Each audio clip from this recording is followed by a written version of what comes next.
Hello, my name is Krista Howard, and today I'll be talking about my career choice. I have decided to enter into the field of nursing and study neonatology to become a neonatal RN or registered nurse. Job duties would include caring for infants immediately after birth, caring for infants in the NICU or neonatal intensive care unit, and educating parents on basic care for infants, including breastfeeding, hygiene, and safety. Daily work may consist of administering medications, monitoring IV fluids, and charting vital signs. Neonatal nurses may also be required to attend high-risk deliveries. I chose this career because I love working with babies. My Focus 2 results show that I am a helper and I genuinely like to put others before myself. This amity I possess better suits me for working in the medical field because I will be able to connect with patients more. My Focus results also show that I excel at problem solving and I prefer to work as a team. The medical field is all about teamwork and problem solving when it comes to the health of patients. Therefore, having these characteristics would benefit me in working in this field. There are 3 paths you can choose to take to become an RN. The 2 entry-level pathways are the ADN and ASN programs. In these programs, you would earn your associate's degree in the science of nursing.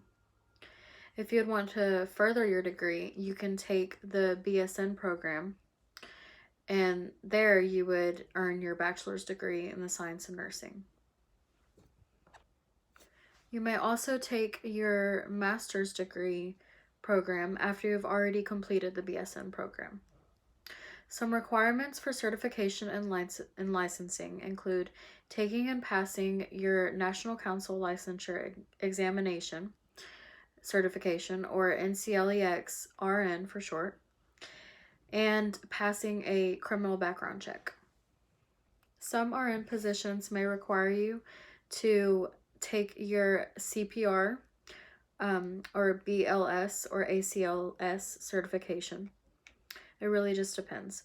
Depending on what specific area you're wanting to work in, different certifications may be required. For me, wanting to work in neonatology, I would need my NRP certification and other NICU certifications if needed.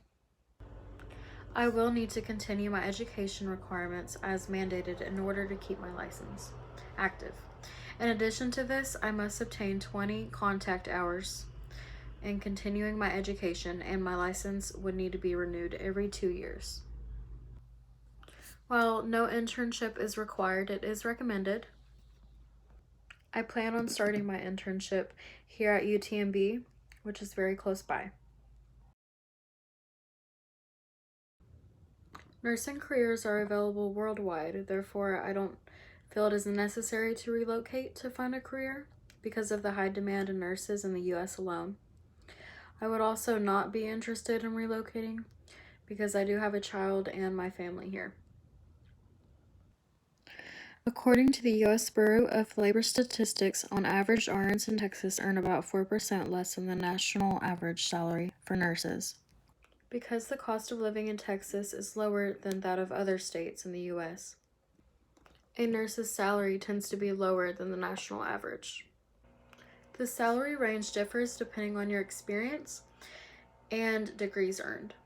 Starting out, I would probably be making around $50,000 annually, whereas the most experienced nurses would be making around $70,000 to $80,000 annually. And as far as my lifestyle, I feel like I would be able to live comfortably because I am naturally very good at budgeting and prioritizing. Some benefits that are typically provided as an RN include medical, dental, vision, and prescription insurance, as well as vacation, sick, and personal time off. Retirement plans may also be offered. The environment for a neonatal RN can get quite busy, especially if you are needed in the NICU or are needed to take part in a high-risk delivery. There is hardly any sitting down, and you always must be on alert and very attentive to patients' needs. Some nurses may be on call and may work holidays if needed. Some shifts may be long and strenuous depending on circumstances. A typical day for a neonatal nurse would be performing nursing duties such as testing cognitive skills on infants. Most hospitals and clinics require RNs to wear scrubs, sometimes in a specific color. Since COVID started, many nurses are required to wear an N95 mask, a face guard, eye protection, and a gown.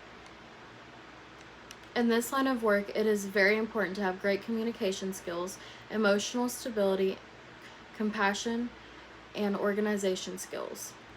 It is also best to be more optimistic, especially in hard circumstances. However, this is also when emotional stability comes to play.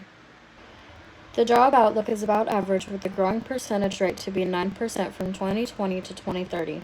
I would definitely be able to find a career after graduation because according to the Bureau of Labor Statistics, about 194,500 openings for RNs are promoted each year, or projected. I should also be able to find employment or an internship before graduation, especially because of the high demand in nurses since the pandemic began. To launch my career, I will probably use referrals and other people I know who work in the medical field to get my foot in the door. I also would like to work for the Baylor Scott and White Institution because they have very good programs and are one of the top effective medical researchers in Texas. There are a couple of Baylor research facilities and clinics around the Houston area. The application process takes up to 6 weeks in total, and I would be required to take a couple of assessments before being asked to do a video interview. A resume is also required for internship. My alternative career plan, instead of being an RN in neonatology, would still be an RN. However, I would be working in a different area, such as labor and delivery. Well, that is all for today's video. Thank you for watching, and again, my name is Krista Howard, and my career choice is in the nursing field as an RN in neonatology.